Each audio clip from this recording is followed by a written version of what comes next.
Encore une fois, ce matin, nous disons bonjour à toutes nos auditrices, à tous nos auditeurs, à tous nos bien-aimés frères. Nous disons bonjour à notre metteur en ondes, à tout le staff de Radio Guinée qui nous permettent chaque dimanche matin de réaliser cette émission.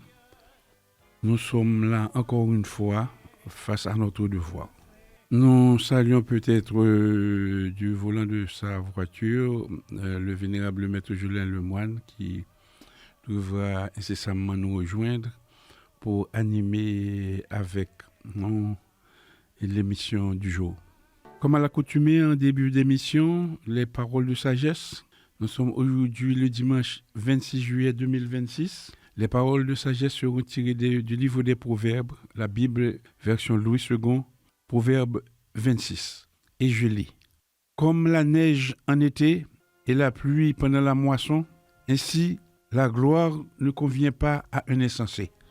Comme l'oiseau s'échappe, comme l'hirondelle s'envole, ainsi la malédiction sans cause n'a point d'effet. Le fouet est pour le cheval, le mors pour l'âne et la verge pour le dos des insensés. Ne réponds pas à l'insensé selon sa folie, de peur que tu ne lui ressembles toi-même. Réponds à l'insensé selon sa folie, afin qu'il ne se regarde pas comme sage. Il se coupe les pieds, il boit l'injustice, celui qui donne des messages à un insensé. Comme les jambes du boiteux sont faibles, ainsi est une sentence de la bouche des insensés. C'est attacher une pierre à la fronde que d'accorder des honneurs à un insensé. Comme une épine qui se dresse dans la main d'un homme ivre, ainsi est une sentence dans la bouche des insensés. Comme un archer qui blesse tout le monde, ainsi est celui qui prend à gage les insensés et les premiers venus. Comme un chien qui retourne à ce qu'il a vomi, ainsi est un insensé qui revient à sa folie. Si tu vois un homme qui se croit sage, il y a plus à espérer d'un insensé que de lui. Le paresseux dit, il y a un lion sur le chemin, il y a un lion dans les rues. La porte tourne sur ses gonds et la paresse sur son lit. Le paresseux plonge sa main dans le plat et il trouve pénible de la ramener à sa bouche. Le paresseux se croit plus sage que cet homme qui répond avec bon sens. Comme celui qui saisit un chien par les oreilles, ainsi est un passant qui s'irrite pour une querelle où il n'a que faire. Comme un furieux qui lance des flammes, des flèches et la mort, ainsi est un homme qui trompe son prochain et qui dit « N'était-ce pas pour plaisanter ?» Faute de bois, le feu s'éteint, et quand il n'y a point de rapporteur, la querelle s'apaise. Le charbon produit un brasier et le bois du feu. Ainsi, un homme querelleur échauffe une dispute. Les paroles du rapporteur sont comme des friandises. Elles descendent jusqu'au fond des entrailles. Comme des scories d'argent appliquées sur un vase de terre, ainsi sont des lèvres brûlantes et un cœur mauvais. Par ses lèvres, celui qui est se déguise, et il met au-dedans de lui la tromperie. Lorsqu'il prend une voix douce, ne le crois pas, car il y a cette abomination dans son cœur. S'il cache sa haine sous la dissimulation, sa méchanceté se révélera dans l'assemblée. Celui qui creuse une fosse y tombe, et la pierre revient sur celui qui la roule. La langue fausse hait ce qu'elle écrase, et la bouche flatteuse prépare la ruine.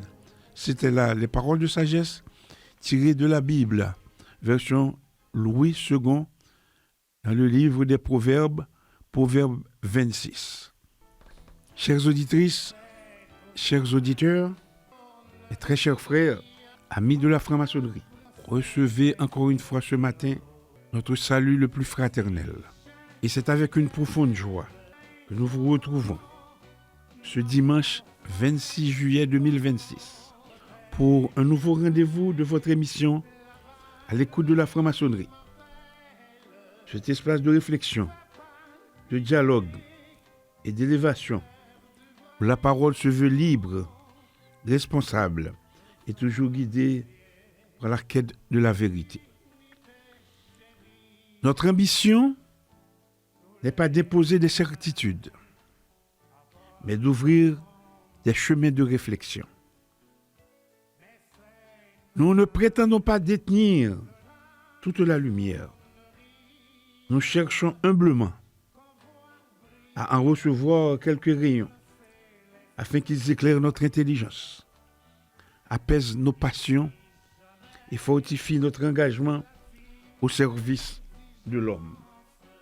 Dans un monde où des fractures semblent se multiplier, où les incompréhensions prennent souvent le pas sur le dialogue, où les intérêts particuliers risquent parfois d'étouffer le bien commun, la franc-maçonnerie demeure fidèle à sa vocation première: rassembler ce qui est épars, rapprocher les consciences et rappeler que la fraternité n'est pas un simple idéal, mais une responsabilité quotidienne.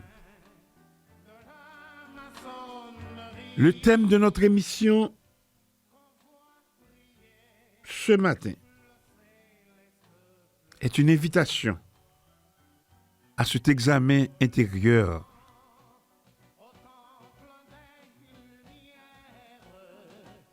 Les murs séparent les hommes, les ponts rapprochent les consciences. Le maçon n'est pas appelé à bâtir des forteresses, mais des passages vers la lumière. Ce thème nous rappelle que les murs ne sont pas faits seulement de pierre.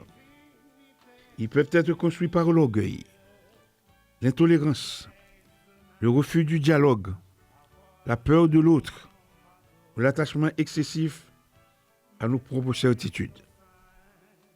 À l'inverse, les ponts naissent de l'écoute, du respect, de l'humilité, de la justice et de la volonté sincère de comprendre avant de juger. Le maçon, en tant que bâtisseur symbolique, ne reçoit pas ses outils pour isoler, exclure ou dominer. Il les reçoit pour unir, réconcilier et construire un temple vivant où chaque pierre trouve sa place dans l'harmonie de l'ensemble. Aujourd'hui, nous vous invitons à entreprendre avec nous un voyage initiatique. Un voyage qui commence non pas à l'extérieur, mais dans ce sanctuaire intérieur, où chacun est appelé à reconnaître ses propres murs avant de pouvoir bâtir des ponts vers les autres. Que vous soyez franc-maçon, membre d'une autre tradition initiatique, croyant, chercheur de sens, ou simplement animé par le désir de comprendre, cette émission vous est ouverte. Car la lumière ne connaît ni frontières ni privilèges. Elle se partage, elle se transmet et elle grandit chaque fois qu'un être humain tend la main à un autre. Au fil de cette émission, nous réfléchirons ensemble sur les obstacles qui séparent les hommes, mais surtout sur les chemins qui permettent de retrouver la confiance, la justice et la fraternité. Nous découvrirons ensemble que la véritable force ne réside pas dans la construction de forteresses destinées à protéger nos intérêts, mais dans l'édification de ponts capables de rapprocher les cœurs et les consciences. Puisse ces 2 heures que nous allons passer ensemble nourrir notre réflexion, renouveler notre engagement envers les valeurs initiatiques et nous rappeler que chaque parole de paix, chaque geste de justice et chaque acte de fraternité contribue à l'édification du véritable temple de l'humanité. Installez-vous confortablement, ouvrez votre cœur autant que votre esprit et accompagnez-nous dans cette nouvelle étape de notre quête commune. Bienvenue encore une fois à notre émission, à votre émission, à l'écoute de la franc-maçonnerie. Que le grand architecte de l'univers éclaire nos travaux, inspire nos paroles et fasse de chacun de nous un artisan de paix, un bâtisseur de ponts, un fidèle serviteur de la vérité, de la justice, de la fraternité et de la lumière. Bonne écoute à toutes et à tous. Pas de questions de l'auditeur ce matin. Nous allons passer, en attendant l'arrivée du vénérable maître Joël Lemoine qui doit être en route, nous allons passer directement au thème choisi pour être développé ce matin à cette émission. Les murs séparent les hommes, les ponts rapprochent les consciences. Le premier mur, l'ego, ennemi intérieur du franc-maçon. Nous dirons, si quelqu'un veut être le premier, qu'il soit le serviteur de tous. Chères auditrices, chers auditeurs, mes bien-aimés frères, lorsqu'on évoque les divisions qui affectent les hommes, les familles, les institutions, ou en ce qui nous concerne, les obédiences maçonniques, particulièrement notre obédience, nous sommes souvent tentés de chercher les causes à l'extérieur de nous-mêmes. Nous désignons un responsable. Nous dénonçons une injustice. Nous pointons les erreurs d'autrui. Pourtant, l'initiation nous enseigne une vérité plus exigeante. Le premier chantier est intérieur. Le thème qui nous rassemble aujourd'hui est le suivant.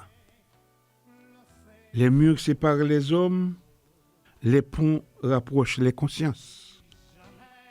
Le franc-maçon n'est pas appelé à bâtir des forteresses, mais des passages vers la lumière. Avant de construire un pont entre deux frères, encore faut-il abattre le mur qui s'élève au cœur de chacun. Ce premier mur porte un nom, c'est l'ego. En ce sens, chers auditrices, chers auditeurs, mes bien-aimés frères, le premier chantier est toujours intérieur. La franc-maçonnerie est un ordre de bâtisseurs, mais elle ne commence pas par l'édification de monuments visibles. Elle commence par la transformation de l'homme. C'est essentiel. Et lorsque le candidat frappe à la porte du temple, il n'entre ni comme un maître, ni comme un homme accompli. Il entre dans l'humilité conscient qu'il a tout à apprendre. Le cabinet de réflexion en ce sens nous rappelle cette réalité. Face au symbole du temps, de la mort, de la terre et du silence, le futur initié découvre que la véritable conquête n'est pas celle des autres, mais celle de lui-même.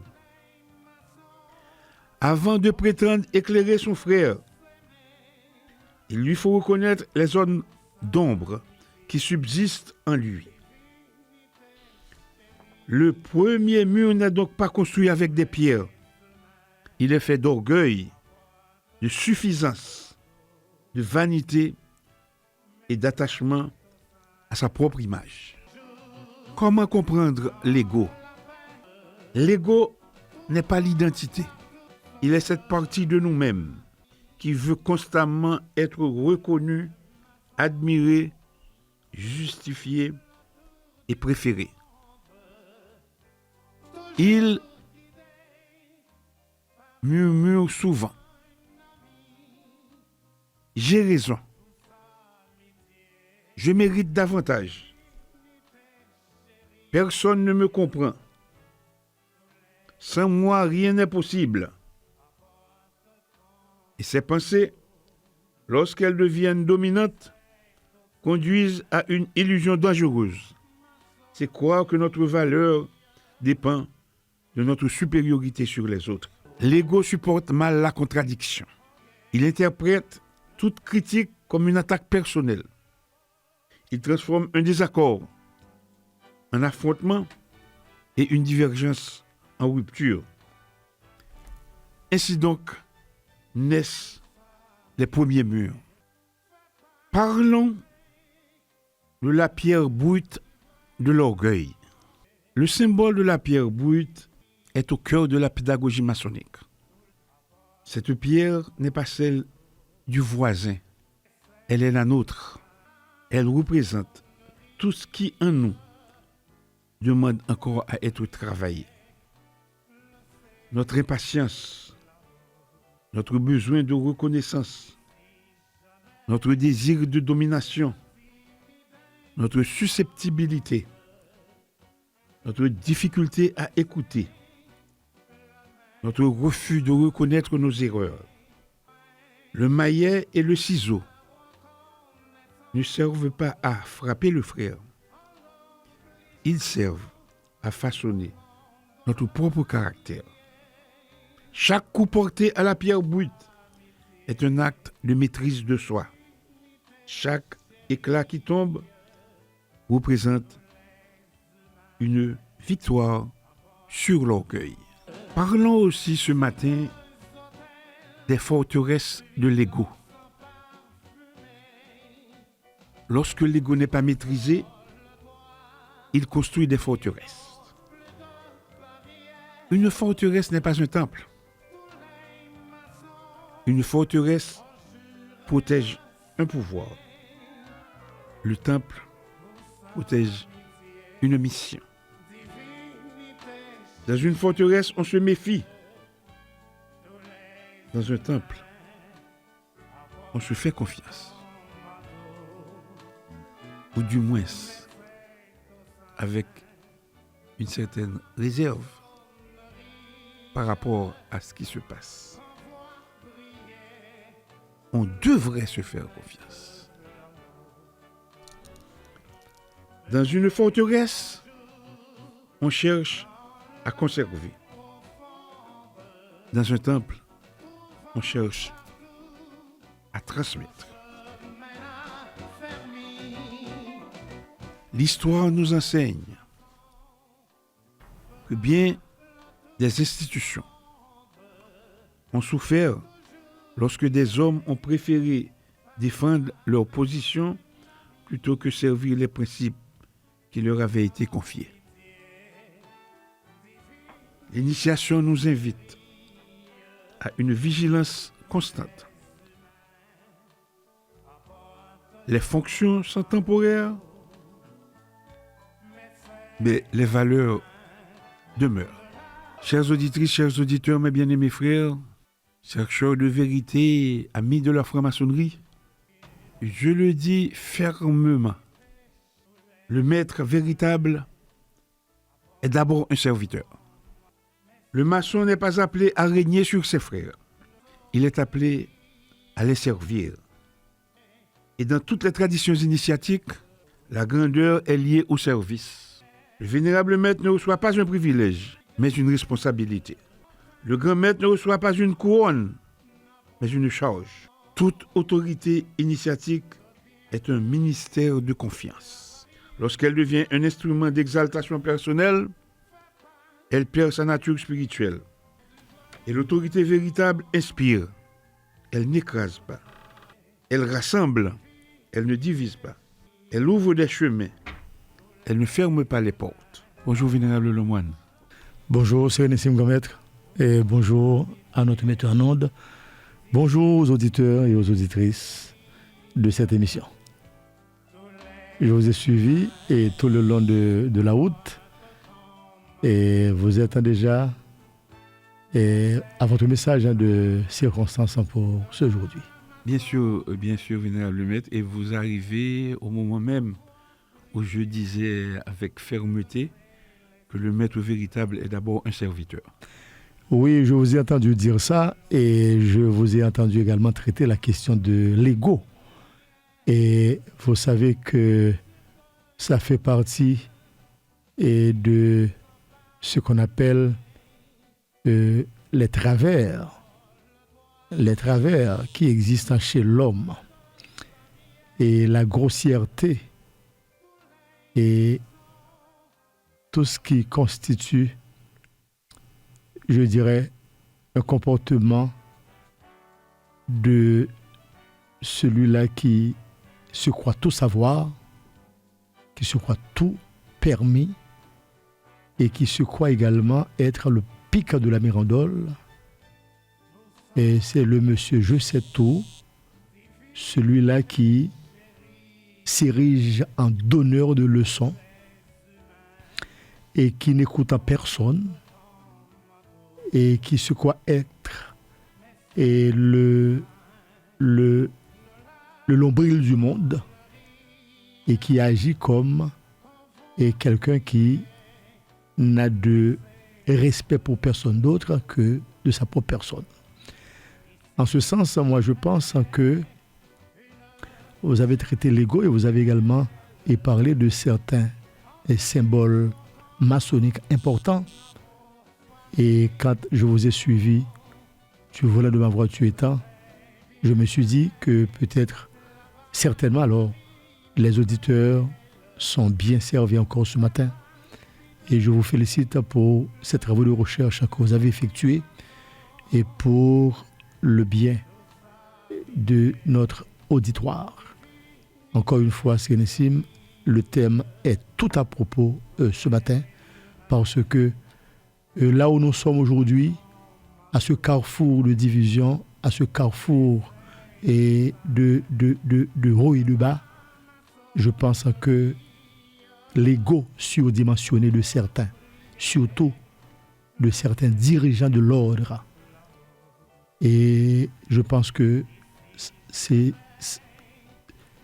ce qui constitue le mal rongeur de cette institution. Donc, en parlant de tout ça, je pense que le nouvel initié, il se pose des questions. Celui-là qui traîne derrière lui des années d'expérience maçonnique, il a aussi des questions à se poser. Et vous invitez tout le monde à faire un regard sur sa propre personne, un regard au niveau de sa conscience. Et toutes mes félicitations, Sérénissime. Merci, Vénérable Lemoine. Et ça nous permet d'enchaîner peut-être avec un autre point, toujours à partir du thème choisi.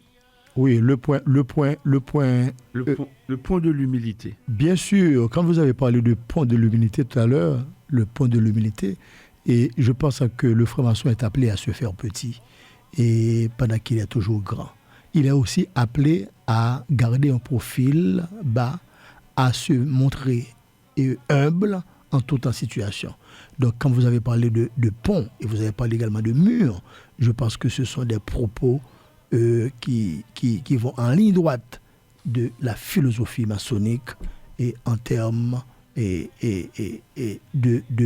savoir, car le franc-maçon, il doit bien comprendre, il doit bien appréhender ces genres de notions qui font de lui un homme sage.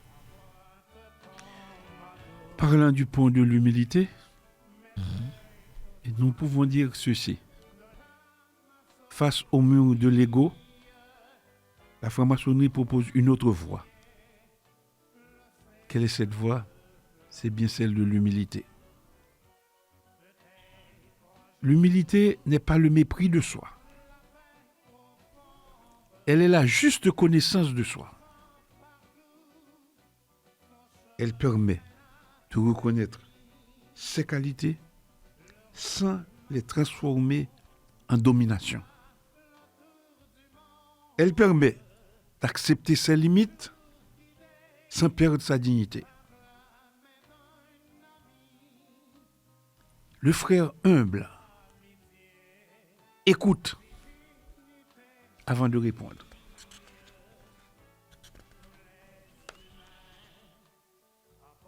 Il cherche à comprendre avant de juger. Il accepte d'apprendre, même d'un plus jeune ou d'un nouvel initié. Et c'est cette attitude qui permet de bâtir des ponts durables. La chaîne d'union, une école contre l'ego. Je demanderai à mes bien-aimés frères de pouvoir mesurer et d'apprécier la valeur et l'importance de la chaîne d'union. Surtout comme une école contre l'ego. Parmi les plus beaux symboles de la franc-maçonnerie figure la chaîne d'union. Lorsque les frères se donnent la main, nul n'est plus élevé que l'autre. Le plus ancien est au même niveau que le plus récent. Le dignitaire est à côté de l'apprenti. Tous participent à une même harmonie. La chaîne d'union rappelle que la force de l'ordre ne réside pas dans les ambitions individuelles, mais dans l'unité des consciences. Elle nous enseigne que chacun est indispensable, mais surtout que nul n'est irremplaçable.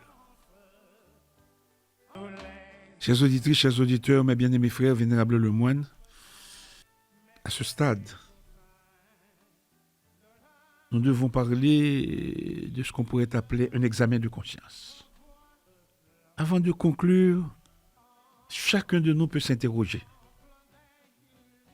Et je vous demande de le faire avec moi, vénérable lemoine. Ai-je déjà refusé une idée parce qu'elle venait d'un frère que je n'appréciais pas? Ai-je préféré avoir raison plutôt que préserver la paix? Ai-je cherché à convaincre ou à vaincre? Ai-je accueilli la critique avec sérénité ou l'ai-je ressenti comme une offense? Ai-je construit un pont ou un mur? Ces questions ne visent pas à condamner, mais plutôt à ouvrir un chemin de progrès. Chers auditrices, chers auditeurs, mes bien-aimés frères, le premier mur qui menace la fraternité n'est pas celui que nous voyons devant nous. C'est celui que nous élevons parfois sans nous en rendre compte de notre propre cœur. L'initiation ne nous demande pas d'être parfaits. Elle nous demande d'être en chemin. Chaque fois que nous maîtrisons une impulsion d'orgueil, nous retirons une pierre du mur. Chaque fois que nous reconnaissons une erreur, nous posons une première pierre pour un pont. Chaque fois que nous privilégions le bien, comme plutôt que notre intérêt personnel, nous faisons progresser l'œuvre du grand architecte de l'univers. Que chacun de nous ce matin reparte avec cette résolution intérieure. Je travaillerai davantage à tailler ma propre pierre qu'à juger celle de mon frère. Ainsi, le temple s'élèvera non sur les fondations fragiles de l'orgueil, mais sur les assises solides de l'humilité, du service et de la fraternité. Dans notre prochaine émission, soit dimanche prochain, nous approfondirons le deuxième obstacle qui empêche la rencontre des consciences. Et le thème sera ceci. Le mur des préjugés, apprendre à voir le frère derrière les apparences. Que le grand architecte de l'univers nous accorde la force de vaincre notre ego, la sagesse d'écouter nos frères et la lumière nécessaire pour devenir chaque jour davantage des bâtisseurs de ponts plutôt que des constructeurs de murailles.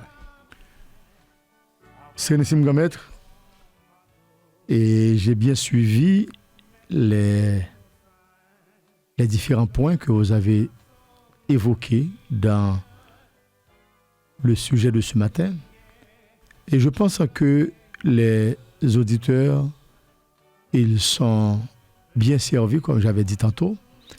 Et je suis sûr qu'ils se posent pas mal de questions, de même que nos francs-maçons se posent eux aussi des questions. Qu'en est-il de moi-même? Je me pose également des questions. Et je me pose des questions sur certaines choses que vous avez évoquées et ce matin et qui constituent le socle même, le fondement même de la franc-maçonnerie. Dans ce qu'elle a de plus universel en tant que valeur. Sérénissime grand maître, ce matin, nous avons abordé un thème qui dépasse largement, je dirais, le cadre et de nos loges. À vous entendre parler de plein de choses qui concernent la franc-maçonnerie. Et il concerne également notre manière de vivre, de dialoguer, de servir. Et le thème que vous avez développé, si je me rappelle bien, est les murs séparent les hommes, les ponts rapprochent les consciences. Ça, c'est extraordinaire. Le maçon n'est pas appelé à bâtir des forteresses, mais des passages vers la lumière.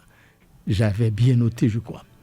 Sérénissime grand maître, et permettez que je vous pose une question. Cette image des murs et des ponts est particulièrement évocatrice. Pourquoi avoir choisi de commencer cette série par le mur de l'ego? Qu'est-ce que vous voulez faire passer comme message? Justement, Vénérable Lemoine, merci pour cette question. J'ai choisi de commencer cette série par le mur de l'ego. C'est parce que tous les autres murs naissent de celui-là.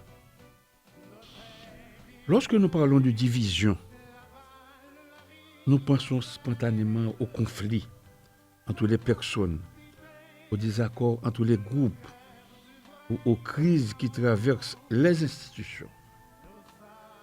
Pourtant, la tradition initiatique nous invite à regarder d'abord en nous-mêmes.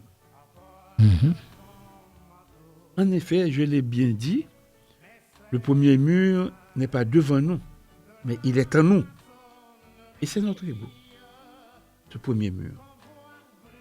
Et tant que ce mur demeure intact, tous les autres finiront par apparaître. Et j'ai bien compris, et Sérénissime grand maître, et je suis satisfait de la réponse. Et l'ego est en nous. Vous dites donc que le véritable chantier du maçon n'est pas d'abord extérieur, qu'en pensez-vous? Justement, et exactement, la franc-maçonnerie, comme je l'ai si bien souligné dans le texte, est un ordre de bâtisseur. Mais elle ne demande jamais à ses membres de commencer par transformer le monde. Elle leur demande de commencer par se transformer eux-mêmes. Et, comme souligné dans le texte, lorsque le profane frappe à la porte du temple, Vénérable Lemoine, vous avez été vénérable. Vous avez dirigé un atelier pendant 3 ans. Oui. Et vous avez effectué votre mandat réglementaire. Vous êtes sorti à partir des élections, et vous avez, et votre remplaçant, le vénérable qui vous a remplacé, il a été régulièrement élu. Ce n'est pas sans raison que ce matin que je fasse, que j'ouvre cette petite parenthèse. En effet, lorsque le profane frappe à la porte du temple, il ne vient pas recevoir un pouvoir, non. Il vient accepter un travail. Et c'est là que nous définissons toujours que nous sommes des porteurs du tablier. Et le tablier reste et demeure, non seulement dans notre institution, mais partout. Le symbole du travail. Tout à fait. Et ce travail commence sur le profane lui-même. La pierre brute, je l'ai aussi souligné. C'est bien dit que la pierre brute que reçoit l'apprenti n'est pas celle de son voisin. C'est la sienne. C'est la sienne. Vous avez bien dit. Vous avez bien dit. Et le profane, il frappe à la porte du temple. Mais il ne vient pas recevoir un pouvoir. Il vient accepter un travail. Le travail qu'il fait sur lui-même. J'ai bien noté ce point. Certainement. Et je suppose que les frères qui nous écoutent notent aussi. Et les profanes qui nous écoutent, en fait, les non-initiés qui nous écoutent, ils peuvent s'en faire une idée. Et Sérénissime, voilà une idée fondamentale. Nous avons parfois tendance à vouloir corriger les autres avant de nous corriger nous-mêmes. Quel est donc ce défaut pervers chez l'homme de vouloir corriger les autres et de refuser d'apporter des corrections sur sa propre personne? Et excellente question, Vénérable Lemoine. Et c'est précisément le piège de l'ego. L'ego cherche toujours un responsable ailleurs. L'ego cherche toujours quelqu'un à accuser, quelqu'un à acculer. Et que dit toujours l'ego? Que dit souvent l'ego? Je vais le dire dans d'autres termes. L'ego dit toujours, si les autres changeaient, tout irait mieux. Mais l'initié, s'il porte ce nom, l'initié doit se poser une autre question. Que puis-je améliorer en moi pour devenir un meilleur frère, un meilleur citoyen et un meilleur homme? La différence est immense, Vénérable Lemoine. Tout à fait immense, tout à fait. Parce que, pourquoi je dis que la différence est immense? C'est parce qu'elle transforme complètement notre manière de vivre la fraternité. Eh bien, je pense que nous sommes en train de faire une interaction sur des choses qui concernent chaque frère maçon, qui concernent la maçonnerie, qui concernent les hommes aussi. Parlons justement de cette fraternité, Sérénissime Grand Maître. Je parle de fraternité. Et je sais de quoi je parle. Comment l'ego peut-il la mettre en danger, selon vous? Je vous dirai, Vénérable Lemoine, que l'ego peut mettre la fraternité en danger par des attitudes très simples, mais très destructrices. C'est simple, Vénérable Lemoine. Et vous et moi, nous vivons chaque jour ces attitudes très simples, mais très destructrices. Lorsque nous voulons toujours avoir raison, lorsque nous refusons préemptoirement d'écouter, lorsque nous considérons notre opinion comme la seule valable, lorsque nous confondons volontairement autorité et domination, nous commençons à construire un mur. Au début, ce mur est presque invisible. Et ensuite, il devient une habitude. Ensuite, une séparation. Et enfin, une rupture. Là maintenant, vous tombez à pic. Et parce que vous rentrez carrément dans ce que nous sommes en train de vivre dans la franc-maçonnerie depuis le mois de janvier dernier. Avec des frères qui choisissent de ne pas écouter raison. Des frères qui choisissent de ne pas rester dans la ligne droite tracée par les règlements généraux de la Constitution maçonnique, nos us et coutumes. Des frères qui prennent leur opinion comme la seule valable. Des frères qui confondent, comme vous avez si bien dit, autorité et domination. Je suis désolé, et nous sommes en train de vivre tout ça dans la franc-maçonnerie depuis le mois de janvier 2025, où les élections ne se sont pas tenues, où le convent national ordinaire qui devrait avoir lieu n'a pas eu lieu. Quelqu'un de son propre chef a choisi carrément de tout fouler aux pieds comme principe. Il s'appelle Maleb Jacquet. Et c'est lui encore à qui il revêt le droit d'organiser tout ça pour la transmission et pour le respect des principes, des valeurs. Il a choisi carrément de ne pas faire. Là maintenant, je tenais à faire ces parenthèses et je tenais à citer nommément quelqu'un qui est responsable de cette grave crise, cette rupture qui ronge la franc-maçonnerie haïtienne, et vous tombez à pic, et les frères qui nous écoutent, ils doivent certainement se faire une idée de ce que nous disons. Aujourd'hui, nous vivons une franc-maçonnerie morcelée, une franc-maçonnerie émiettée, une franc-maçonnerie divisée à partir de l'ego surdimensionné de quelqu'un qui se croit être le pic de la merdole, le chef et l'autorité suprême. Non, dans la franc-maçonnerie, il n'y a pas de rapport de subordination entre les frères. Et pourtant, le temple est précisément le lieu où les frères devraient apprendre à dépasser ces divisions.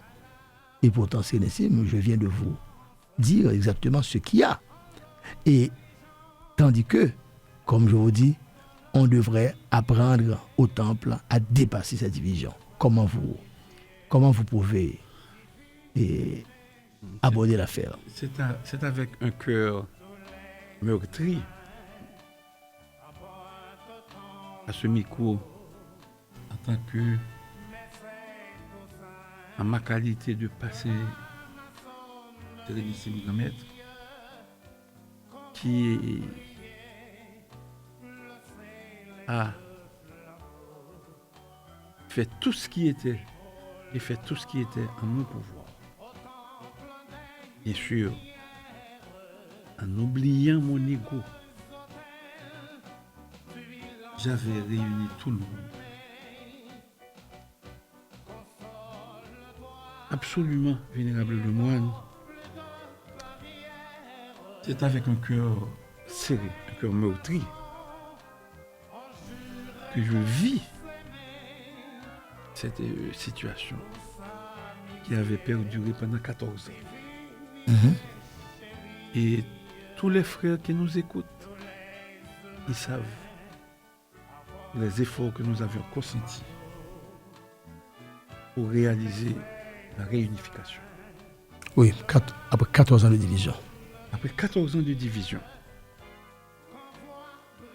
Vous m'avez bien dit que le temple est précisément le lieu, si je ne me trompe, le lieu où les frères devraient quand même apprendre à dépasser C'est l'affaire de division. cette affaire de division. Oui, bien sûr. C'était ça ma question. Je vous dis absolument, vénérable Lemoine, parce que le temple, je le considère, et tous les frères doivent le considérer comme tel, c'est un espace de construction intérieure.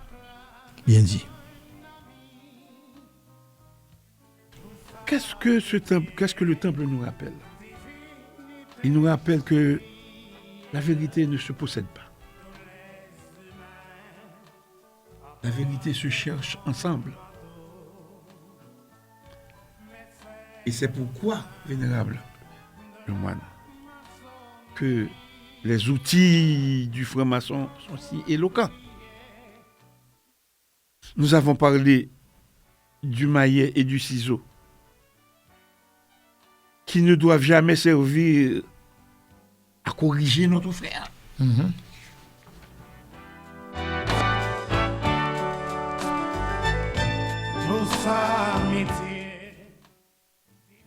Le maillet et le ciseau, vénérable le moine, doivent servir à corriger notre propre pierre. C'est correct. Et voilà une leçon qui, le plus souvent, est oubliée. Leçon oubliée, oui, c'est vrai. Malheureusement, leçon oubliée. Et je suis satisfait de cette réponse. Vous avez évoqué deux symboles majeurs qui peuvent servir à corriger notre propre pierre. J'en prends bonne note. Et je voudrais aussi que les autres en prennent note. Sénésim, on pourrait presque dire que chaque coup de maillet porté sur notre pierre est aussi un coup porté contre notre ego.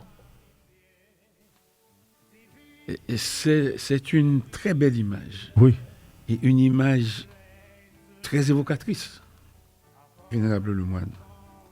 Parce qu'en effet, chaque effort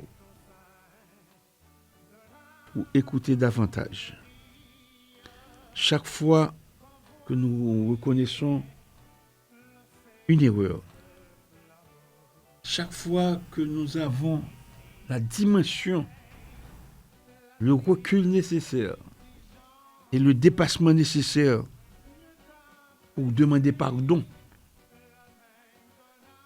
chaque fois que nous acceptons volontairement et sciemment de passer l'intérêt collectif avant notre intérêt personnel, bien vénérable le moine, c'est une pierre que nous retirons dans le mur. Et nous commençons et nous préparons immédiatement les fondations de pont. Et vous avez utilisé des expressions imagées très bien appropriées. Parce que quand nous parlons de tout ça, nous parlons de choses qui sont censées considérées comme le fondement même du temple intérieur, du temple de l'humanité, du temple de la conscience objective. Et quand nous parlons de tout ça, nous parlons également à tout cela qui constitue un blocage à l'évolution de la maçonnerie et à leur propre évolution. Notre thème, Sérénissime Grand Maître, oppose également les forteresses au passage vers la lumière. Pourquoi cette opposition? Justement, vénérable le moine, c'est parce que une forteresse est construite. Pourquoi? Justement pour se protéger des autres. Mais le temple est construit pour accueillir une forteresse. Ferme ses portes. Et le temple ouvre les siennes. Une forteresse nourrit la méfiance. Mais le temple nourrit la confiance. Mhm. Et en ce sens, vénérable le moine, le maçon ne reçoit pas ses outils pour détruire. Il les reçoit pour unir. Ça, c'est très bien. J'estime avoir répondu. Oui. Oui, vous avez répondu. Vous avez répondu à ma question concernant l'opposition entre forteresse et temple. Je suis vraiment satisfait. Et enfin, permettez que je vous pose d'autres questions, Sérénissime, parce que le sujet me paraît intéressant et je suis en train là maintenant de vous tirer les verres du nez. Je suis en train de vous poser des questions pour avoir davantage de réponses en concernant, je dirais, le sujet fondamental, le sujet extraordinaire que vous avez préparé. Le fruit de vos recherches en personnel. Très bien. Cette réflexion, Sérénissime, prend une résonance en particulier, dirais-je. Une résonance en particulier dans un monde où les divisions semblent se multiplier. Comment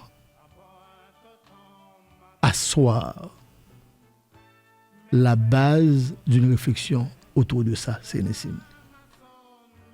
En effet, vénérable le moine, et vous le constatez aussi bien que moi, les auditrices le constatent, les auditeurs le constatent, et tous les frères le constatent. Nous voyons des murs qui s'élèvent partout. Oui, malheureusement. Hein? Moi, pour ces exemples avec vous, et vénérable moine, et ceci m'a dit en créole, pour tout le monde entrer là-dedans. Ou à songer que ce soit dans la province, ou bien que ce soit dans les grandes villes d'Haïti, son petit fil de fer et qu'on séparait la caillou avec voisin. Avec voisin. La caillou avec voisin. Oui. Qu'on y a là, on doit gagner 10 ans pour habiter dans le quartier. Monde qui beaucoup tôt là, ou pas même configurer parce que le lap sorti vite et bien teinté, ou pas même moi qui monde qui sorti là-dedans. Et idem pour lui. Ça veut dire quoi, vénérable le moine? Ça veut dire que ça fait des années que nous sommes en train de construire, nous avons construit nous-mêmes, ça nous vivons là. C'est nous-mêmes. C'est la peur de l'autre. Nous voyons des murs s'élever partout. Oui. Partout. Entre les générations, vénérable le moine.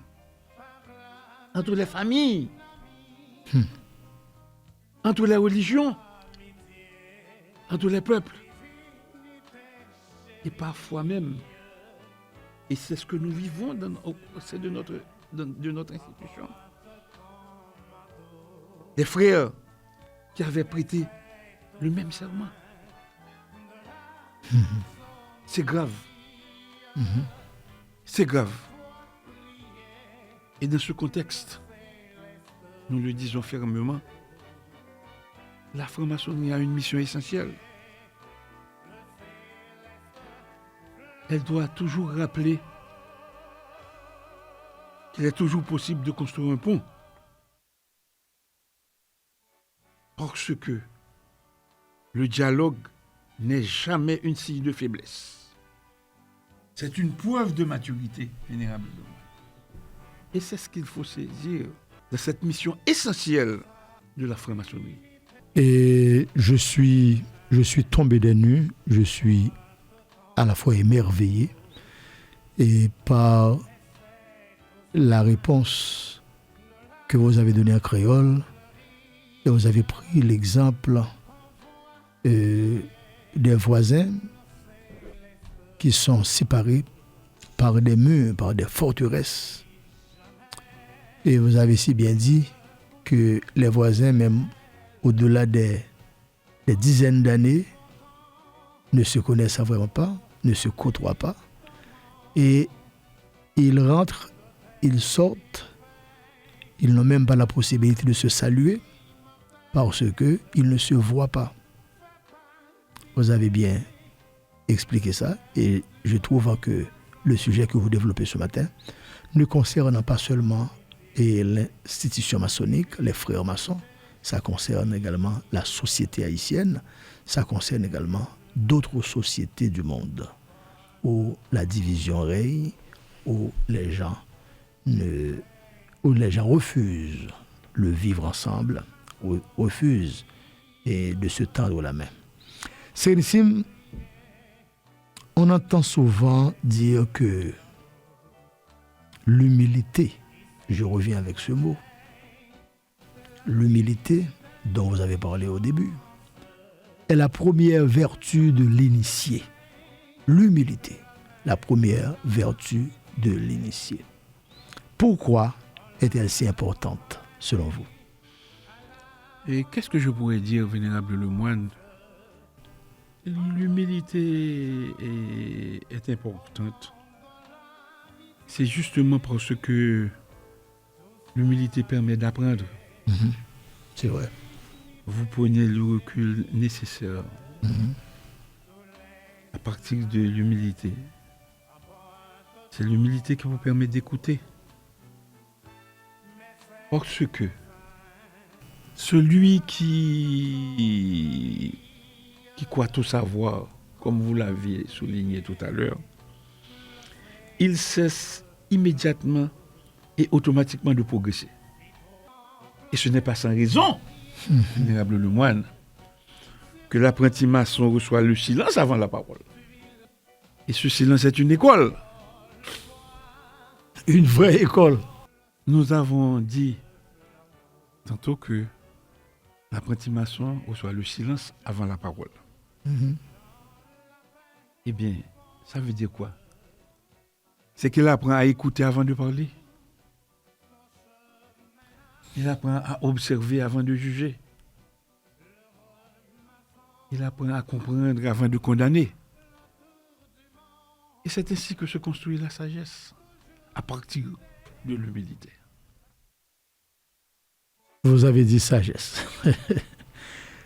Et je pense que tous ceux qui nous écoutent, encore une fois, ils ont intérêt à approfondir leur point de vue sur des questions qui concernent les relations humaines. Comment les relations humaines se construisent, comment les gens se voient, comment les gens se regardent, comment les gens se comprennent, comment les gens s'évaluent. Il faut pouvoir s'évaluer. Bref, Sérénissime, avant de conclure, parce que je crois avoir posé pas mal de questions ce matin, avant de conclure cette première planche, quel message souhaiteriez-vous laisser à nos auditeurs pour ce matin, après avoir dit toutes ces choses, après avoir fait ces développements? Quel est donc le message final, selon vous?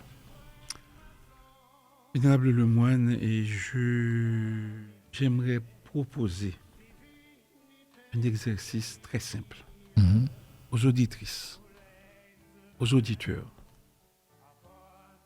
à tous les amis de la franc-maçonnerie, à tous les frères, à tous les chercheurs de vérité. J'aimerais leur proposer, comme je l'ai dit tantôt, un exercice très simple. Ce soir, avant de dormir, que chacun se pose cette question. Aujourd'hui, ai-je construit un mur ou un pont? Ai-je rapproché une personne de moi? Ou l'ai-je éloigné? Ai-je semé la confiance ou la méfiance? Ai-je servi la fraternité ou mon seul ego? Et je suis sûr, vénérable Lemoine, si chacun répond sincèrement à ces questions, alors notre institution aura déjà commencé à produire ses fruits. Et Sérénissime Grand Maître, permettez que je fasse rapidement une intervention à propos de ce que vous venez de dire. Et je ne suis pas chicanier. Et je suis plutôt quelqu'un qui est toujours conciliant et compréhensif. Mais à vous entendre dire toutes ces choses, ça m'interpelle un peu et j'ai envie de vous poser encore 2 autres questions avant de terminer. Vous avez dit que vous avez demandé aux frères de se poser cette question aujourd'hui même. Ai-je construit un mur ou un pont? Moi, sans flatterie, je vous dis que vous avez construit un pont en laissant le Conseil exécutif du Grand Orient d'Haïti de 1824 en votre qualité de Sérénissime Grand Maître, avec le maillet rassembleur, avec la réunification qui a été faite sous votre leadership et celui du passé Grand Maître Jean-Gilles. André Jean-Gilles, que je salue. Vous avez construit un pont. Tous les frères qui se sont embarqués dans cette logique de faire la réunification ont construit un pont. Tous ceux qui ont protégé la réunification pendant des années, ils ont construit un pont. Tous ceux-là qui ont vécu avec apothéose, avec contentement, confiance, satisfaction, ils ont construit un pont. Tous les vénérables maîtres des loges régulières de l'obédience qui ont terminé leur mandat réglementaire et qui ont passé le maillet du commandement à un successeur, ils ont construit un pont. Tous ceux-là qui prennent ça pour une bonne leçon de préparer leur successeur, ils construisent un pont. Tous les francs-maçons aujourd'hui qui voient la nécessité d'avoir une franc-maçonnerie unie et unifiée avec ce qu'on appelle l'harmonie, la concorde, la fraternité, ils construisent un pont.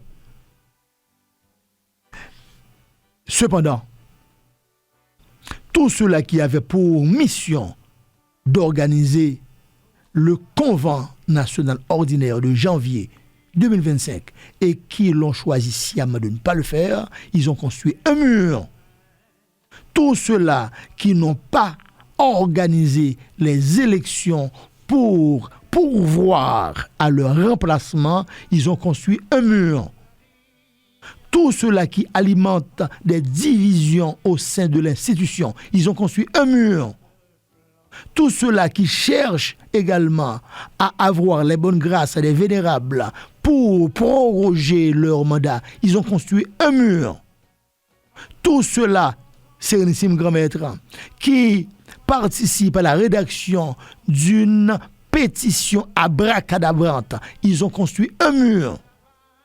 Tous ceux-là qui donnent leur apport, leur adhésion à des choses illégales, ils ont construit un mur. Et tous ceux-là qui cautionnent les bêtises à caractériser, ils construisent un mur. Donc, c'est pour vous dire, Sérénissime Grand Maître, vous avez posé une question, et vous avez demandé également à tous les frères de se poser la même question. Aujourd'hui, avons-nous construit un mur ou avons-nous construit un pont? Moi, je crois avoir construit un pont puisque je m'apprêtais justement à participer au convent national ordinaire de janvier 2025. Je m'apprêtais à participer aux élections. Je m'apprêtais également à tendre la main à mes frères et à leur donner le baiser fraternel. C'est ça, pour moi-même, le pont que j'ai construit. Merci d'avoir demandé également à tous les frères de se poser la même question.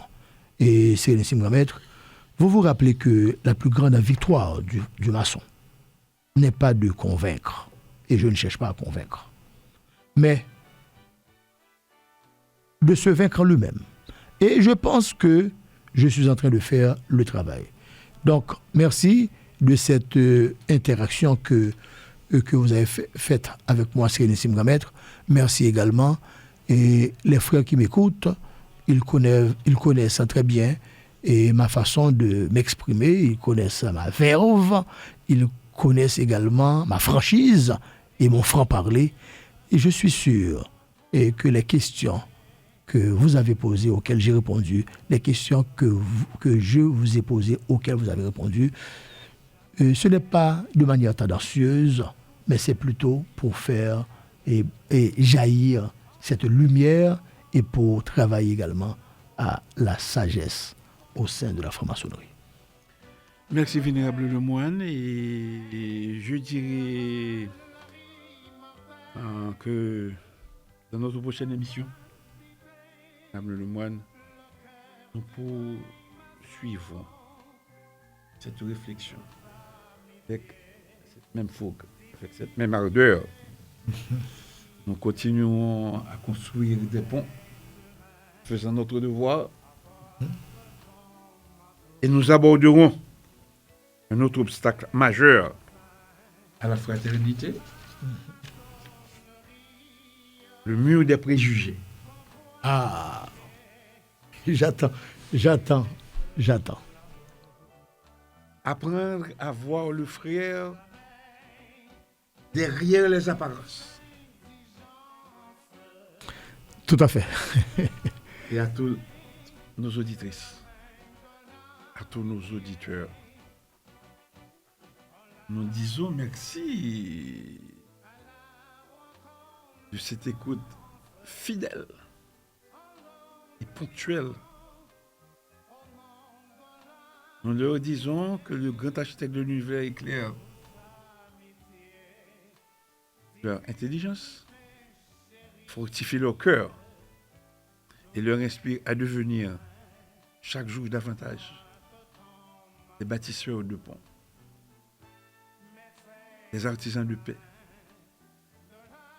et des serviteurs de la lumière. Et merci Sérénissime Grand Maître d'avoir conclu en beauté comme ça. Et je pense qu'il me revient le droit et de saluer, Sérénissime Grand Maître, de saluer le vénérable maître, collègue de la respectable loge, le Mont-Liban, numéro 22, Orient de Port-au-Prince. Voulant construire un pont, il a pris, au nom de son atelier, une position de principe. Une position de principe.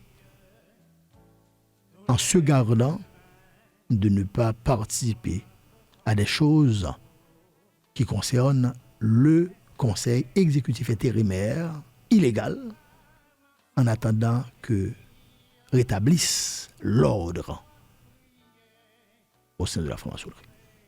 Et il a pris une position de principe au nom de son atelier. Alors, je ne le savais pas et je viens de l'apprendre et c'est très édifiant et c'est encourageant. Mais je dirais aussi que en prenant cette position, la respectable loge Le Mont-Liban numéro 22 continue ses activités régulières. Exactement. Cette loge continue ses activités régulières sans prêter le flanc à ce qui est illégal et qui est en train de se passer au sein du conseil exécutif. C'est exactement la même position que le vénérable maître Walter Gabellus de la respectable loge et l'avenue numéro 50 Orient de la Croix de Bouquet, ma mère loge, a adopté il y a de cela et plus de mois. Il a pris une position officielle et disant qu'il ne va pas marcher dans une logique biaisée et concernant sa loge et le Grand Orient. Je pense que je dois aussi saluer les frères de la respectable loge, la philanthropie de Hench. Ce sont des frères assez lucides qui se posent aussi et pas mal de questions. Je salue le frère Bibi, comme je salue le vénérable Cadet, ou l'un Cadet. Je salue le frère Jules Pierre, le vénérable Jules Pierre. Je salue pas mal de frères conscients et qui se posent des questions. Je salue également les frères du Trou du Nord. Je salue les frères de cette respectable loge et qui sont conscients de la situation. Hier, j'ai eu le plaisir de rencontrer par hasard, et deux frères, un de philanthropie, l'autre de la sympathie des cœurs, des Gonaïves, et qui m'ont demandé de vous saluer, Sérénissime Grand Maître, et qui encouragent également le travail que nous faisons chaque dimanche matin, et qui sont très conscients de cette situation qui se développe au sein du Grand Orient d'Haïti, et ils se disent et déjà prêts à adopter une position dès lors que le moment sera opportun. Donc, Sérénissime, et je pense que ce qui est en train de se passer, ça ne fait pas l'affaire de tout le monde. Il y a des gens qui se sentent totalement renversés, qui se sentent totalement déboussolés, décontenancés par rapport à cette situation délétère qui se développe au sein de notre franc-maçonnerie. Donc, je salue tous mes bien-aimés frères et permettez que je ne vous cite pas nommément parce que autant qu'on voudra bien vous persécuter, le fait que c'est le vénérable maître, le moine Gélin qui vous cite nommément, ça veut dire que vous collaborez, vous sympathisez, vous collaborez avec moi et vous faites confiance à ce que je dis. Donc, vous pouvez vous attirer pas mal de foudre. En ce sens, je ne vous cite pas nommément, mes bien-aimés frères, vous que j'ai eu l'honneur de rencontrer hier. Merci de votre témoignage de sincérité. Merci de votre témoignage de solidarité. Merci de vos salutations. Merci également de toutes les prises de position que vous avez adoptées. Merci, Vénérable Lemoine. Et nous dirons, comme nous avons l'habitude de le faire dans d'autres circonstances, gémissons, mais espérons. Vénérable Lemoine, nous sommes là pour faire notre devoir, pour apprendre aussi. Parce que nous avons sciemment choisi de mettre de côté notre ego pour faire notre devoir. Je salue personnellement ce matin le vénérable maître Rio Duplan. Je ne sais pas s'il est à l'écoute, mais il a envoyé un lien sur le groupe Bien de l'Atelier de la respectable loge L'Amitié des Frères Réunis numéro 1.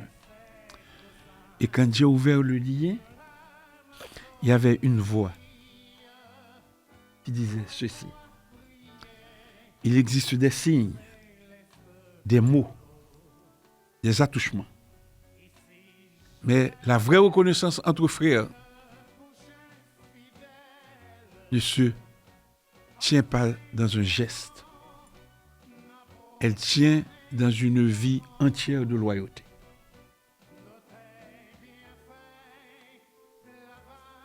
Et cette pensée, est-ce une pensée, est-ce une idée, m'a tellement traversé que immédiatement, je me suis mis à écrire quelque chose, à chercher quelque chose pour justifier effectivement cette pensée à travers ce qui se dit, ce qui se fait, ce qui se passe au sein de notre institution. Et je vais demander aux auditrices, aux auditeurs et à nos bien-aimés frères de bien souffrir que je leur lise le fruit de mes recherches. C'est une façon de remercier le vénérable maître Herriot Duplan qui a bien voulu, dans le sens de ce que nous faisons, partager cette idée qui nous permet aussi de comprendre que ce ne sont pas les décors, les mots qui sont importants. La reconnaissance, un frère, c'est surtout, comme c'est bien précisé, c'est la notion de loyauté et pour une vie entière. Selon moi, Vénérable Lemoine, cette pensée rappelle l'une des plus profondes vérités de la franc-maçonnerie. Et ceci depuis les premiers degrés, nous apprenons que les signes, les mots et les attouchements qui permettent à un initié de reconnaître un autre initié, ces moyens de reconnaissance sont précieux, il est vrai. Car ils témoignent d'une tradition plusieurs fois séculaire. Mais ils restent et demeurent des symboles. Ils ne prennent leur véritable sens que lorsqu'ils sont soutenus par une conduite digne de l'engagement maçonnique. Un frère ne se reconnaît pas seulement parce qu'il s'est donné un signe juste ou prononcer un mot exact. Il se reconnaît à sa fidélité à son serment, à son respect de la Constitution et des règlements généraux, à son attachement à la vérité, à son courage lorsqu'il faut défendre le droit et à son humilité lorsqu'il faut servir plutôt que commander. En ce sens, je vous rejoins, Vénérable Lemoine, de cette brillante intervention que vous venez de faire. Nous considérons, en ce sens, la loyauté comme la pierre invisible sur laquelle repose toute institution initiatique. Et lorsque la loyauté disparaît, les symboles deviennent des coquilles vides. Les décors, les titres, les dignités et les honneurs ne peuvent jamais remplacer la fidélité à la parole donnée. Les événements que vous venez de citer, Vénérable Lemoine, les événements que traverse aujourd'hui le Grand Orient d'Haïti de 1824, invitent chaque maçon à un profond examen de conscience. Plus que jamais, il ne s'agit pas de savoir qui possède le maillet, qui revendique une autorité ou qui rassemble le plus de partisans. La véritable question est celle-ci. Qui demeure fidèle au serment prêté devant l'autel des obligations? Qui place les principes au-dessus des intérêts personnels? Et qui accepte de soumettre sa volonté aux règles librement adoptées par l'ordre? Une obédience, Vénérable Lemoine, et vous le savez aussi bien que moi, ne peut survivre si chacun prétend devenir lui-même la règle. La franc-maçonnerie enseigne au contraire que nul n'est au-dessus de la loi maçonnique, parce que cette loi est l'expression de la volonté collective librement consentie. Et lorsqu'un frère privilégie son ambition au détriment de l'institution, il cesse progressivement de servir le temple pour servir sa propre image. L'histoire retiendra moins ceux qui auront parlé le plus fort que ceux qui auront protégé l'intégrité de l'ordre dans les heures difficiles. La fidélité se révèle surtout lorsque les circonstances rendent cette fidélité coûteuse. Il est facile de proclamer son amour pour l'obédience lorsque tout va bien. Il est plus difficile de défendre les principes lorsque cela exige des sacrifices, de l'incompréhension ou même des épreuves personnelles. Le Grand Orient d'Haïti 1824 n'a pas été fondé pour satisfaire les ambitions des hommes.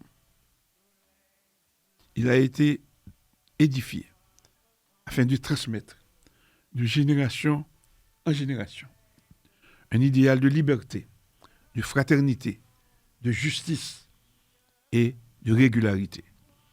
Aucun homme, aussi éminent soit-il, ne peut être plus grand que l'institution qu'il a juré de servir. Les dignités passent, les principes demeurent. La véritable reconnaissance entre frères ne consiste donc pas à échanger un signe dans le secret d'un temple. Elle consiste à pouvoir regarder un frère dans les yeux avec la certitude qu'il est demeuré fidèle à sa parole, fidèle à sa conscience et fidèle aux engagements qu'il a librement contractés. Au terme de toute crise, ce ne sont pas les discours qui bâtissent l'avenir, mais les actes de loyauté, les signes, les mots et les attouchements ouvrent les portes du temple. Mais seule une vie entière de fidélité permet d'y demeurer avec honneur. Puissent tous les frères du Grand Orient d'Haïti de 1824 se souvenir que la plus haute dignité maçonnique n'est pas un titre, mais une conscience droite. Car, en définitive, la véritable reconnaissance ne s'effectue ni par la main, ni par la voix.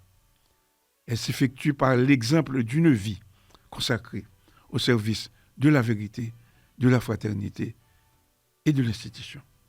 Merci, vénérable Herriot Duplan. Vous voyez mal fouiller, vous voyez mal chercher. Merci d'avoir partagé ce lien. Sérénissime et grand maître, je tiens également à féliciter le frère Herriot Duplan, docteur Duplan, le bien-aimé frère. Je ne fais pas de commentaires sur ce qu'il a dit. Tout ce que je sais, c'est qu'il a bien dit. Il a bien dit. Et il parle en connaissance de cause. Félicitations à vous aussi qui avez choisi de faire des recherches à partir de cette question de loyauté qui est fondamentale dans les relations humaines, dans les relations spirituelles surtout. Sérénissime, permettez que je fasse ce matin une seule salutation. Je prends toutes les salutations que je pourrais faire à des frères et à des auditeurs et auditrices pour donner priorité à une seule auditrice dont le nom est Sophonie Tessaget, qui a donné 2 certificats honneur et mérite. Un premier au Sérénissime Grand Maître, le frère Yves Benoît Jean-Marie, et le second au vénérable grand maître, le moine Gélin, dont la teneur est honneur et mérite au Sérénissime Grand Maître, frère Yves Benoît Jean-Marie, pour votre suprême sagesse de percevoir de manière juste, pour votre infaillible courage de suivre une voie droite en dépit de toute épreuve, pour votre soutien indéfectible, sans relâche, à l'éveil de la conscience collective et à la sauvegarde des grands idéaux de l'ordre de la franc-maçonnerie. Pour la plus haute gloire du Très-Haut. Sincèrement et fraternellement, Sophonie T. Saget, sœur Sophonie T. Saget, artisane de lumière. C'est la même teneur pour mon certificat également. Je ne peux que remercier cette auditrice, cette fidèle auditrice,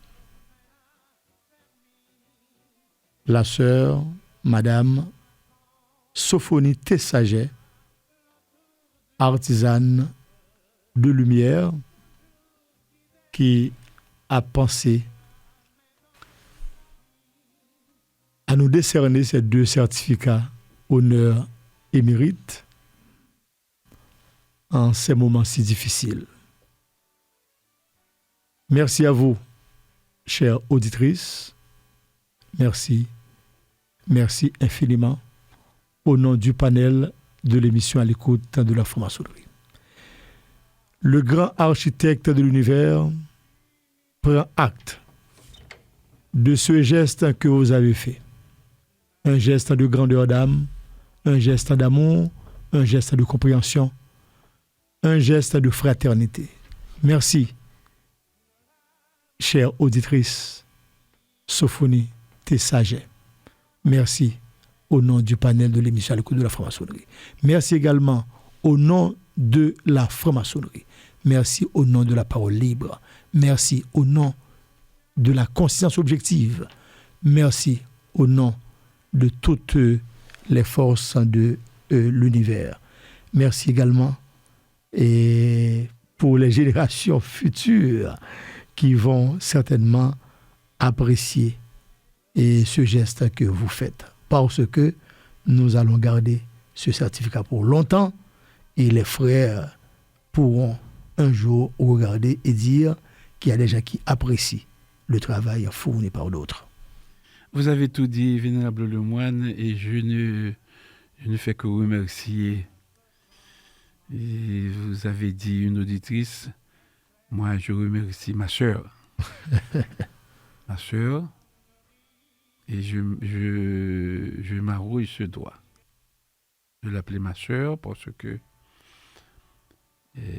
c'est une auditrice qui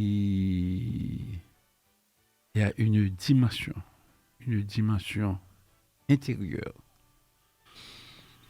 Parce que il n'est pas permis à n'importe qui d'apporter une appréciation aussi particulière pour les choses qui ne sont pas visibles, que vous n'êtes pas capable de matérialiser.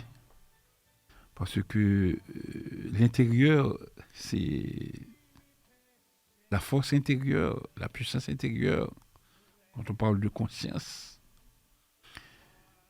Et merci, ma sœur. Et nous allons continuer à faire notre devoir. Encore une fois, merci encore à vous tous et à vous toutes. C'était pour vous servir le Sérénissime Grand Maître Yves Benoît Jean-Marie au micro et le Vénérable Maître le moine Gélin qui vous souhaite de passer une bonne journée de dimanche, une bonne semaine sous la protection du grand architecte de l'univers. Allez. Vénérable Lemoine, et vous avez été tellement comblé ce matin, et en voyant ce sourire qui se dégage de votre visage, je sais que vous avez été comblé. Oui. Et c'est pourquoi vous avez peut-être fermé l'émission. Et avant même de lire pour nos auditrices, nos auditeurs et nos bien-aimés frères, la pensée quotidienne est tirée du livre des pensées quotidiennes du maître Omram Mikhaël Aïvanov pour ce dimanche 26 juillet 2026. Manger consciemment pour assimiler les éléments subtils venus de l'espace. Très peu de gens sont conscients de l'importance de la façon dont ils mangent. Ils passent leur repas dans les bavardages, les gesticulations, les chamailleries, et ils pensent que ce n'est pas grave. Que dans n'importe quelle condition, leur organisme se changera de recevoir et de tirer tous les éléments nécessaires à son bon fonctionnement. Eh bien, pas toujours. Justement, toutes les sortes de problèmes de foie, d'estomac, d'intestin viennent des conditions dans lesquelles les gens mangent. Quelqu'un dira, mais moi, j'ai toujours eu une excellente digestion. Très bien. Mais est-ce que ça durera toujours? Et puis, on doit savoir que la nourriture contient des forces et des éléments subtils venus de l'espace. Et seule une nutrition consciente permet de les assimiler. Ces éléments appartiennent au plan éthérique, au plan astral et même au plan mental. Et ils peuvent vous aider à améliorer vos pensées, vos sentiments, tout votre comportement. Oui, mais à condition d'apprendre à manger consciemment. C'était la pensée du jour tirée du livre des pensées quotidiennes du maître Omram Mikhaël Aïvanov. Comme à l'accoutumée, chers auditrices, chers auditeurs, mes bien-aimés frères, la grande évocation. Du point de lumière de la pensée de Dieu, que la lumière afflue dans la pensée des hommes, que la lumière descende sur la terre. Du point d'amour dans le cœur de Dieu, que l'amour afflue dans le cœur des hommes, puisse le Christ revenir sur terre. Du centre où la volonté de Dieu est connue, que le dessein guide le faible vouloir des hommes, le dessein que les maîtres connaissent et servent. Du centre que nous appelons la race des hommes, que le plan d'amour et de lumière s'épanouisse, et puisse-t-il sceller la porte de la demeure du mal. Que lumière, amour et puissance restaurent le plan sur la terre. Chers auditrices, chers auditeurs, mes bien-aimés frères, amis de la franc-maçonnerie, l'heure est venue de refermer cette nouvelle édition de l'émission À l'écoute de la franc-maçonnerie. Nous espérons que les réflexions partagées aujourd'hui ont trouvé un écho dans votre cœur autant que dans votre esprit. Car une émission initiatique n'a pas pour vocation d'apporter des réponses toutes faites. Elle cherche avant tout à susciter des questions qui nous accompagnent bien au-delà du temps de l'écoute. Aujourd'hui, nous avons médité ensemble sur une vérité simple, mais profondément exigeante. Les murs séparent les hommes, tandis que les ponts rapprochent les consciences. Cette vérité ne concerne pas seulement les nations ou les sociétés. Elle concerne d'abord chacun d'entre nous. Chaque jour, par nos paroles, nos silences, nos décisions et nos attitudes, nous faisons un choix. Nous pouvons ajouter une pierre à un mur de méfiance. ou poser une pierre sur un point de confiance. Nous pouvons nourrir les divisions ou faire grandir la fraternité. Nous pouvons chercher à avoir raison ou chercher à faire triompher la vérité. Et c'est là toute la différence entre celui qui construit une forteresse pour protéger son intérêt personnel et celui qui bâtit un temple destiné à accueillir tous les chercheurs de lumière. La franc-maçonnerie nous enseigne que la véritable grandeur ne réside ni dans les titres, ni dans les fonctions, ni dans les honneurs. Elle réside dans la capacité de servir avec humilité, d'écouter avec respect, de décider avec justice et d'aimer avec fraternité. Le véritable maçon ne laisse pas derrière lui des murailles d'amertume, de méfiance ou de rivalité. Il se doit de laisser des chemins de réconciliation. Il se doit d'ouvrir des portes là où d'autres les ferment. Il se doit de tendre la main là où d'autres montrent le poing. Il se doit de faire naître l'espérance là où le découragement semblait l'emporter. Et c'est ainsi que pierre par pierre, pierre après pierre, se construit le véritable temple de l'humanité. Et bien-aimés frères, je m'adresse à vous. Nous vivons une époque où le monde entier a soif de dialogue, de justice et de paix. Dans un tel contexte, notre engagement initiatique prend tout son sens.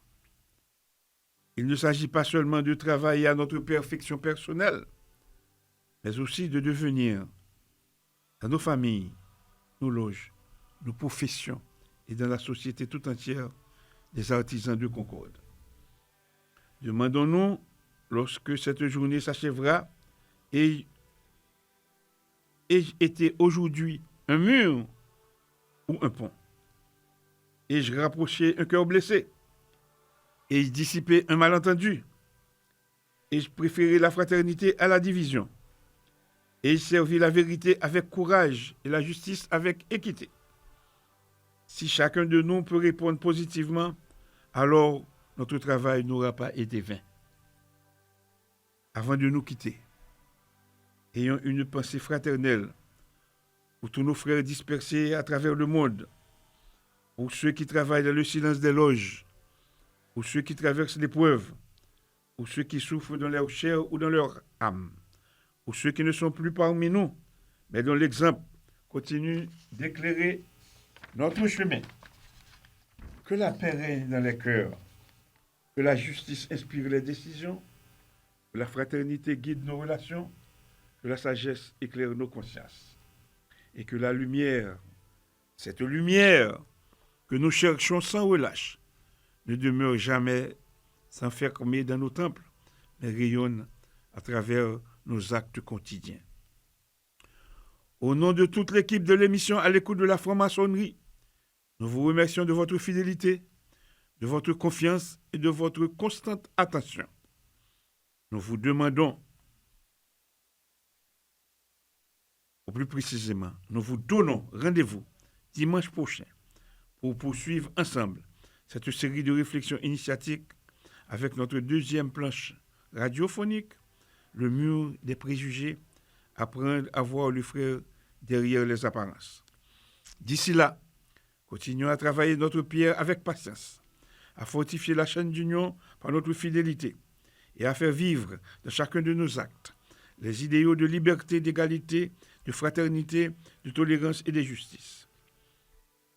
Eh bien, mes frères, chères auditrices, chers auditeurs, que le grand architecte de l'univers veille sur chacune et chacun de vous. Il affermisse vos mains dans le travail. Il éclaire votre intelligence dans la recherche de la vérité. Il fortifie votre cœur dans l'exercice de la fraternité. Et qu'il vous accorde la force de ne jamais construire des murs entre les êtres, mais de devenir partout où vous passerez des bâtisseurs de ponts, des semeurs d'espérance et des serviteurs fidèles de la lumière. Merci de votre écoute. Bonne semaine à toutes et à tous. À dimanche prochain. Que la paix soit dans les cœurs, que la fraternité unisse les hommes et que la lumière guide nos pas.